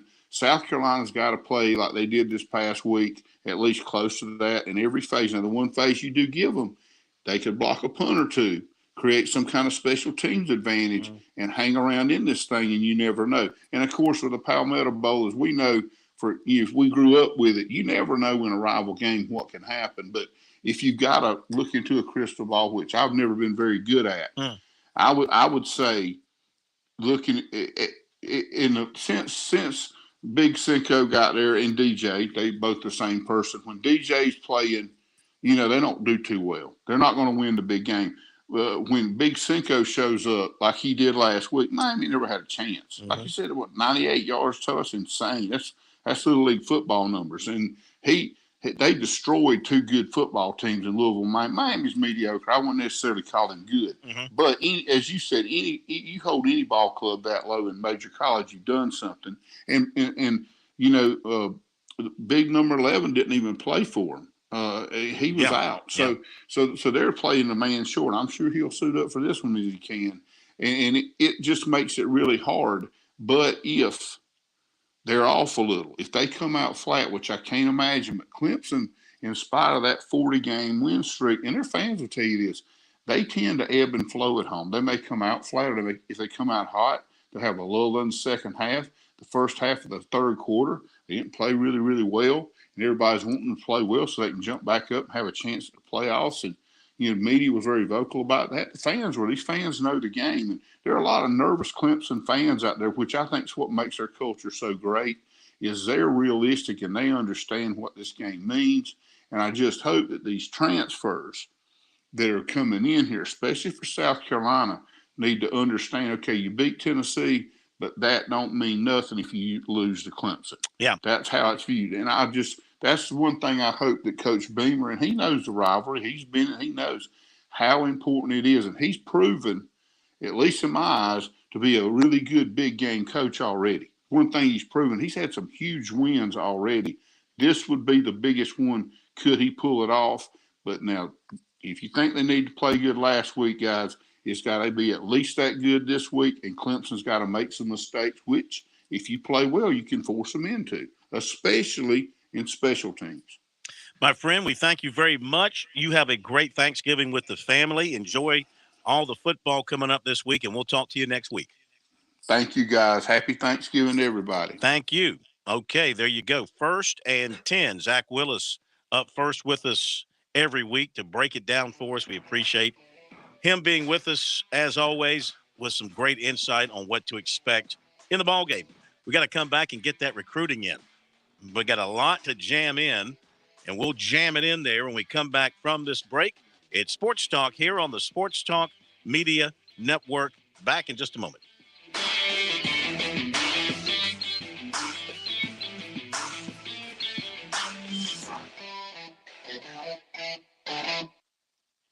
When your day calls for some winning, why not watch your favorite football team at Dave & Buster's? We've got massive HD TVs and hundreds of the hottest new games. Sip from our chef-crafted cocktail menu with exclusive drinks such as the Strawberry Watermelon Margarita or Dangerous Waters. Cheer on the team with Cantina Nachos or wings featuring one of our 12 wing flavors. When your day calls for some winning, it's time for Dave & Buster's, where you can watch the games and play the games. Locations in Greenville, Columbia, and Myrtle Beach. If an insurance company is there to sell you insurance, shouldn't it also be there to service it with real people? At Farm Bureau Insurance, we're here to help with experienced agents ready to provide personal service when you need it most. Call today for your free no-obligation review for auto, home, and life insurance that's custom tailored just for you.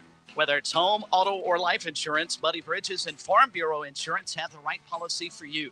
Call Buddy today in Lawrence County at 864-923-2174. South Carolina Farm Bureau Mutual Insurance Company, Southern Farm Bureau Casualty Insurance Company, Southern Farm Bureau Life Insurance Company, Jackson, Mississippi. South Carolina's taste buds have spoken, and they're asking for beef.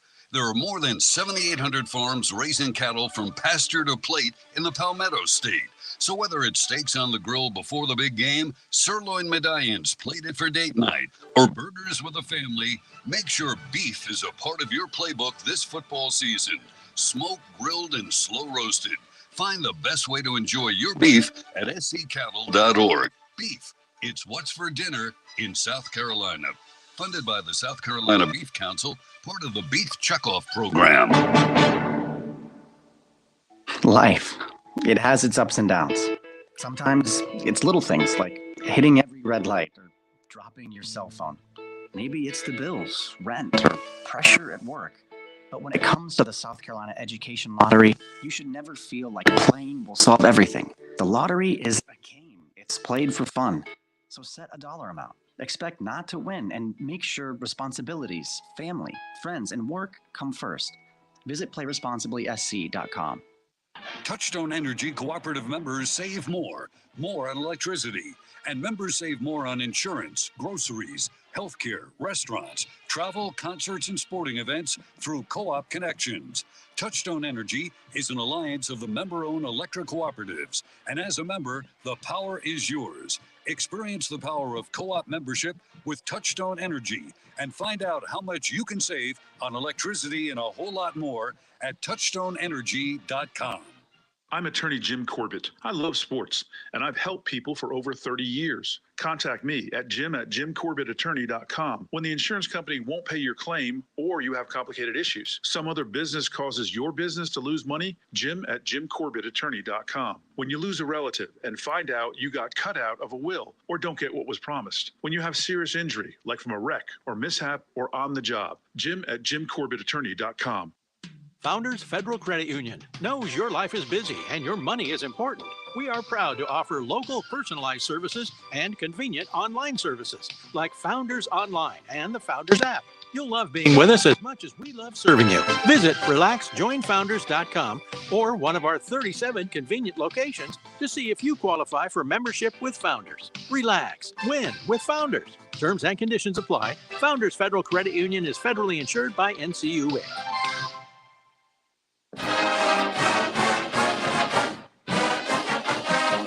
All right, we're back. Got to give you the recruiting report brought to you, of course, by Seawells.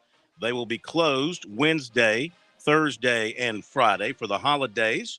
So get over there tomorrow for a Roast Beef Tuesday.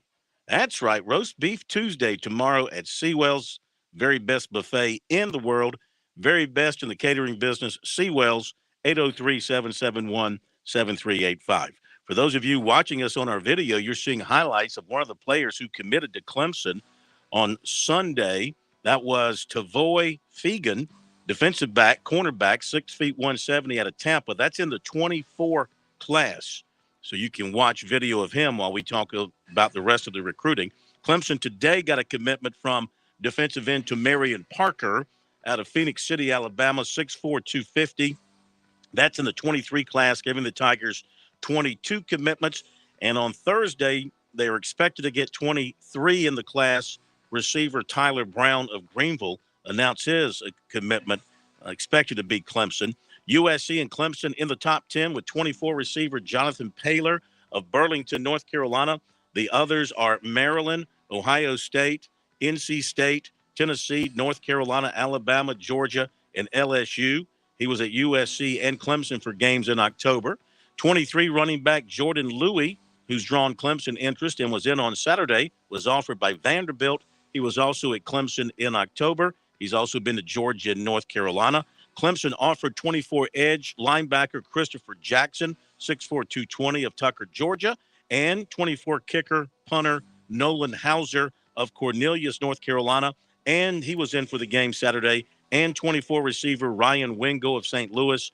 He also was in for the game Saturday. USC target running back Khalifa Keith of Birmingham committed to Tennessee. USC target Nick Harbor told 24/7 Sports he's got an official to Georgia now, December 16th. He'll take one to LSU in January. He was at Maryland Saturday. He'll take an official there December 9th. He's taken officials to USC in Michigan. He'll announce February 1. 2024 athlete Mello Jones of Swainsboro, Georgia, was offered by USC. He was in on Saturday. USC had another official visit over the weekend from receiver Edwin Joseph of Hollywood, Florida. Of course, they had also in for an official visit over the weekend the big junior college offensive tackle Blackstock from Coffeyville Junior College in Kansas. We'll talk more about him tomorrow night, but he was very impressed, and South Carolina is very much in the mix for him. 2026 left-hander Jax Robinson of TL Hanna committed to the Gamecocks. That'll do it. See you tomorrow. Talking Tuesday.